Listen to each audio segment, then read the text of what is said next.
Hello everyone, I just got out of watching Godzilla Minus One, the latest Toho Studios movie, and let's just get straight into it here.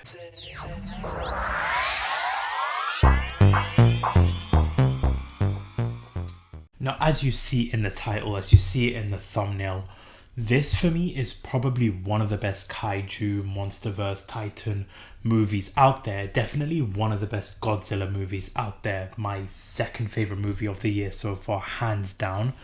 This movie just absolutely blew me away with so much to dive into. So if you are new to the channel, definitely consider subscribing, hitting that like button, hitting that notification bell. We do tons of movie reviews, we do weekly entertainment news videos. So I got lots of stuff coming in the way of the month of December. So if you are new, you like this type of video, definitely consider subscribing. Trying to reach that goal of 300 subscribers by the end of the year. So I appreciate all that support. And this video is going to be split into two sections. So there's going to be a non-spoiler review and then a spoiler review, because honestly, I want to talk spoilers, but I don't want to make a separate video about it. But timestamps will be in the description down below. So if you haven't seen the movie and you just want the non-spoiler portion, timestamps will be in the description down below. And I also want to hear your thoughts in the comment section down below. If you have seen the movie, what your thoughts are about this, where would you rank this in terms of Godzilla movies? Because if you aren't aware, this is just completely separate from like the Godzilla versus Kong, Godzilla X Kong movies, the American versions of those movies. This is completely separate, coming from Toho, from Japan. And I'm going to emphasize this a lot throughout this review. This was made on a budget of $15 million and it puts Hollywood to shame, because my God, this movie was absolutely incredible in terms of the visual effects, in terms of the story style, in terms of like the plot beats. Everything just was amazing in this. Because again, if you haven't seen this movie, I'm going to say this right now, I highly recommend going out and checking it out. For me, when I went to go watch this movie, ticket prices here in Canada for this movie was like $19. Now, normally I would not be happy with paying $19 for a movie, but honestly, I would happily pay another $19 to go check out this movie. That's how good it is. Because the movie follows this kamikaze pilot who has a run-in with Godzilla, and so has been tracked down with the task of trying to stop Godzilla because of this. Now, the issue that a lot of like these Monsterverse, Titan, Godzilla movies, especially with like the American versions, is that they focus a lot on the human characters, but half of the time, you really don't care about these human characters and what their story or character arcs that they're going through. With this one, not only do you focus on the human characters and what their storyline is, you are so invested with these characters, with the plot beats, with the story arc, with the character developments, that by the end of the movie, I'll be honest, nearly shed a tear with the characters that was involved in this. Like, there was so many emotional beats in this movie that you are not only just rooting for these characters, but you're so invested with every single aspect of their lives that this was just done so right. Because the issue is that you have the human characters, you don't get much of the Godzilla aspect of it with this one. Now, this isn't any spoilers or anything like that, because it's a Godzilla movie. Godzilla does appear. So Godzilla will appear in the first act, in the second act, in the third act, sprinkled around. But when he's appearing, this is probably the most fearful Godzilla that they've ever done. And the way he's portrayed in the movie, there's even moments in the movie where you see his anger, you see the eyes, and just the incredible fearfulness that you get from just those sequences. So you get from seeing Godzilla attack this city, and honestly, the atomic breath sequences, like, I can just gush and praise the movie just over and over again. Again, on a $15 million budget.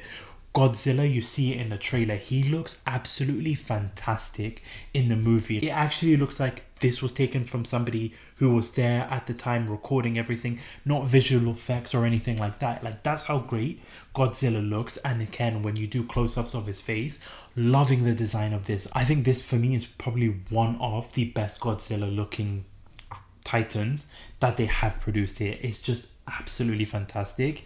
And again, you kind of get like the villainous tone from Godzilla compared to like the American versions where he's sort of like this anti-hero, you're like rooting for the guy, he's got like this good guy persona. This, he's a straight up villain, and I was all for it. Now, of course, in terms of the first act, because again, you're focusing on these human characters, the first act, I would say the first 20-25 minutes, a little bit slow in terms of like picking up the story. But again, like I said, the very first act you get a Godzilla sighting, and it really pays off so well.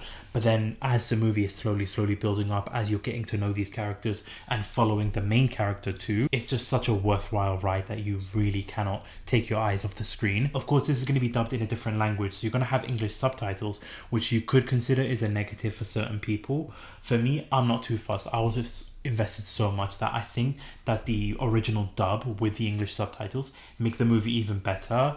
I don't think it would have had the same impact if you had it as like an English dub, but with the original dub, I feel like it just made this movie that much more impactful, especially with the human characters as you're following them, because there is a moment in the second act that just blows you away, and then the way they pay it off in the third act, absolutely jaw-dropping, emotional, gripping story. I honestly do feel like everything really does work when it comes to this, because like I mentioned, this is going on a $15 million budget, but they've nailed the character design of Godzilla. They nailed the impact and the fearfulness that you have from Godzilla. They nailed the character development and the story arcs that you go, because you get a certain moment in the first act that once again goes all the way and ties back to the third act, and the way they take on Godzilla, just absolutely incredibly intelligent writing. I was all for this. I loved this movie, and I definitely would highly recommend it if you haven't seen it, because this is, like I said, the second best movie of the year for me, hands down, without a doubt. Really worth your time watching. The emotional impact that you get from the characters, the edge of your seat high ride roller coaster that you get with the journey of the characters with taking on Godzilla, and even just like the fear that you get, the presence of Godzilla that you get with this movie, it's so worth your while. So I highly recommend it. And again, let me know your thoughts in the comment section down below if you have seen the movie, because I really do want to know what you guys thought about this movie, because we move on to the spoiler section of this. So again, if you haven't seen the movie, this is going to be spoiler talk. So I suggest you go watch the movie. Really suggest you watch the movie, and then come back so you can hear my thoughts in terms of the spoiler section. But for those of you that have seen the movie, welcome to the spoiler side of things here. Let me know your thoughts of everything here, because I want to talk about this movie so much, and I haven't felt this great about a movie for the last couple of months now. But with the main character, and honestly, I can't pronounce his name, so I'm not even going to try, but the kamikaze pilot that we follow throughout this whole movie, like what writing for his character, like what story development for his character when he goes from basically being a coward and pretending that his plane was damaged to having Godzilla attack this island in the very first sequence, in the opening sequence, him not having the courage to use the plane to shoot Godzilla, and then all these mechanics that end up dying except for one. And what I mentioned in the non-spoiler review is that development throughout the end of the movie, because you get this character who's so pissed off with our main lead, only to then at the end of the movie get recruited to go fix a plane that's going to be used to take down Godzilla, and then all of a sudden finding out that he actually inputted an eject button on the plane. I was all for that. Like, I loved that writing there. And when it comes to like the character of the main lead, who we come to find out he's taken on this woman and this baby, we come to find out that the woman's baby isn't even actually hers, and then just the focus of these three characters and watching them grow and evolve, and even just like the other characters, the ones from the boat who are involved with this family, and you just get this great dynamic with all of these characters. And of course the crew, like the boat crew that you're following with the main lead, they're like the heart and soul of like the movie, along with like the main lead.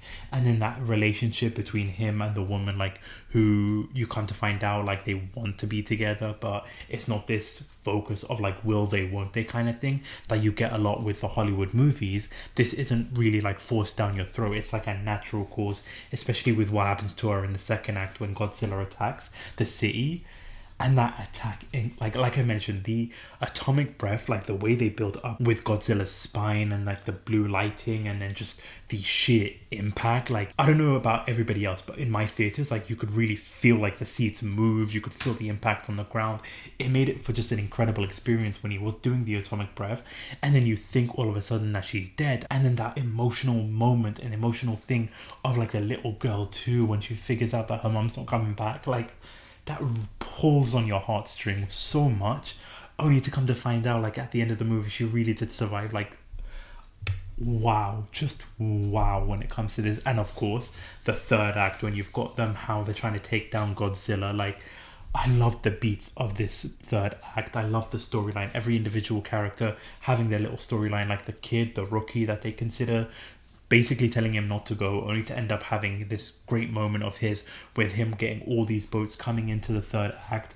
I thought was just a stroke of genius with that writing. Like, everything about this movie just worked so well, because like I mentioned, with the American style versions, you're focusing on the human characters, but you're not heavily invested in the human characters like you are with this one. Like with this one, the writing for every single character was absolutely phenomenal. Like I said, there's sort of like a slow kind of journey build up in the first act, maybe in like the first 20-30 minutes, but then once the movie pushes through, and it really pushes through, you are just so glued to the screen. Like, you for me, I honestly couldn't take my eyes off the screen one bit. Side bit of it could be because I had to read the subtitles, but I really wasn't too bothered with that, because I feel like the original dub really impacted the movie that much more.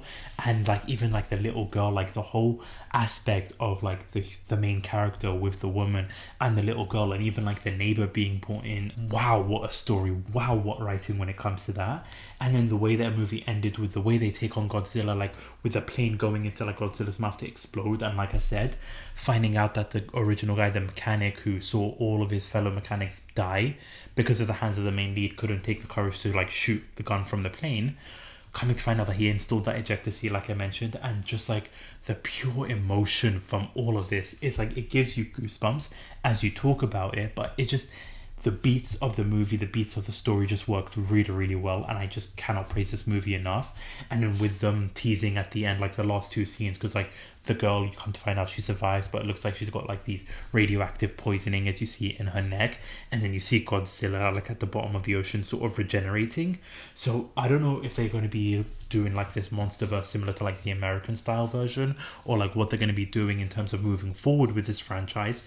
But I am all for it. Like I said, you're doing this on a $15 million budget. I cannot imagine what they're going to do with like a higher budget. But it just goes to show, if you take your time, if you go slowly and just make an amazing movie and storytelling, and it's all about the storytelling, it's all about the characters and the heart and soul of the character development and the character arcs that you're following, the budget really isn't that important. And this movie puts Hollywood to shame, which is ironic, because you have like the CEOs of Disney and Warner Brothers, like David Zaslav and Bob Iger, coming out making stupid comments about like the decision to scrap movies and all that bullshit, when you've got like this type of movie with this type of budget blowing Hollywood away. Once the movie ended, my whole theater was applauding. Even like the whole section when it comes to like Godzilla falling to his demise basically, and you've got all the soldiers saluting them. I honestly was saluting Godzilla, I was saluting the movie as well, and just again with my theater giving it a round of applause. I loved this movie, I loved everything about this movie. So again, like, cannot praise it enough, highly recommend it. So once again, let me know your thoughts of everything in the comment section down below, where you would rank this in terms of Godzilla movies, and what your favorite sequence was in the movie itself. I want to know all of that in the comment section down below. But that about wraps it up for the movie review here. Keep an eye out, because we've got so much stuff coming our way, especially with the next weekly entertainment news video coming out most likely tomorrow. So definitely subscribe so that you're not missing out on that. But I thank you so much for watching. I thank you so much for listening. This is YK Reviews. Peace.